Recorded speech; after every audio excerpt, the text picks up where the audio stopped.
नमस्कार, मैं हूं अखिलेश पांडे और आप देख रहे हैं सी न्यूज भारत। वक्त हो चुका है न्यूज आवर का। यूक्रेन में रूस के हमले की आग से एक ओर जहां तबाही का मंजर है, वहीं जान बचाकर दूसरे देशों में भाग रहे लोगों की खुद से जंग को साक्षात देखकर भारत सुरक्षित लौटी अलीगढ़ की बेटी फाल्गुनी धीरज ने पीएम नरेंद्र मोदी को ऑपरेशन गंगा के लिए थैंक्स पीएम सर कहा। आइए देखते हैं ये खास रिपोर्ट।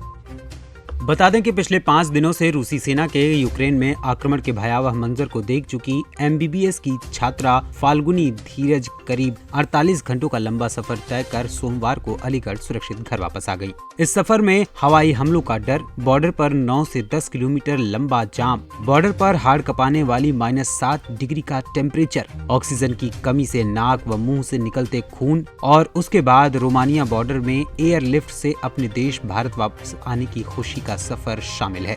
आपको बता दें कि फाल्गुनी के पिता पंकज धीरज, मां काजल धीरज और उनकी छोटी बहन हिमाद्री धीरज दिल्ली एयरपोर्ट पहुंचकर अपने परिवार की सदस्य को लेकर वापस घर आए, जहां अपनी बेटी की सकुशल भारत वापसी देखकर उनकी आंखों में आंसू छलक आए।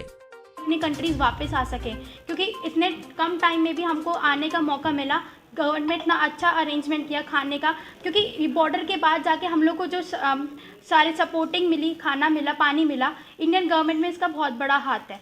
और क्या कहते हैं कि एयरपोर्ट पे पहुंचने के बाद हम लोगों के लिए अच्छे से खाना अरेंज किया था, पानी अरेंज किया था, हम लोगों को प्रॉपर जगह दी जिससे कि हम अपना टाइम स्पेंड कर सके अगली फ़्लाइट आने तक। तो फिर इतना सही अरेंजमेंट था और फ्लाइट भी बिल्कुल टाइम पे आके हम लोग को टाइम कम पे हमें अपने इंडिया कंट्री पहुँचा दिया। इसके बीच में तिरंगे की भूमिका क्या रही? कहा जा रहा है कि तिरंगे की वजह से आप लोगों को बड़ी अच्छी फैसिलिटी मिली। जी हाँ, हम लोग को ये एडवाइजरी मिली गई थी इंडियन एम्बेसी की तरफ से कि आप जिस ट्रांसपोर्ट सिस्टम से बॉर्डर पे जा रहे हैं उस पर आगे पीछे लेफ्ट साइड इंडिया का झंडा लगाइए, जिससे कि रशियन गवर्नमेंट अगर देखती भी है ऊपर से या जो भी हमें ऊपर से नज़र रखती है कि वो हमको झंडा दे के आगे जाने दे, क्योंकि उनसे हमें कोई दिक्कत नहीं है और हमको उनसे कोई दिक्कत नहीं है। तो बस यही थी कि आप अपने फ्लैग्स लगाते हैं अपने ट्रांसपोर्ट पे तो आपको वो आगे जाने के लिए सपोर्ट करेंगे। क्योंकि मैंने भी सुना था कि मेरे फ्रेंड्स को आगे बढ़ने दिया जा रहा था ये बोल के उनका पासपोर्ट देख के कि आप इंडियन हैं। तो जो रशियन जो सिविलियंस थे और जो फाइटर्स थे वो भी उनको बंकर्स तक पहुंचा रहे थे, रशियंस भी। बुरी स्थिति है तो बच्चों को यूक्रेन से पोलैंड या फिर रोमानिया ट्रांसफ़र किया जा रहा है बाय इवैक्यूएशन, जिससे कि वो अपने अपने रिस्पेक्टिव कंट्रीज़ में वापस आ सकें।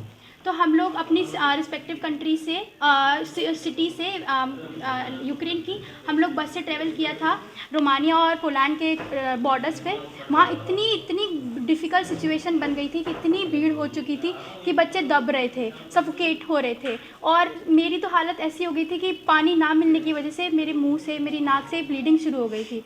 फिर बच्चे लाइन में लग रहे हैं, इतनी भीड़ हो रही है, सबको ही जाना है और 2000-3000 की क्वांटिटीज़ में बच्चे इकट्ठे होते हुए जा रहे हैं, लेकिन किसी को चांस नहीं मिल रहा था कि क्योंकि गेट भी बहुत शॉर्ट ड्यूरेशन के लिए खुला, 2 मिनट के लिए खुला, फिर 20 मिनट्स के लिए बंद कर रहे थे और बच्चे इतना परेशान हो गए थे कि वो लाइन में लगे आगे पहुंचने के बाद भी बैकआउट हो रहे थे कि अपने अपने जाके जगह बैठ जाएं। मैं भी 3-4 टाइम के बाद जाके गेट के तक पहुंची।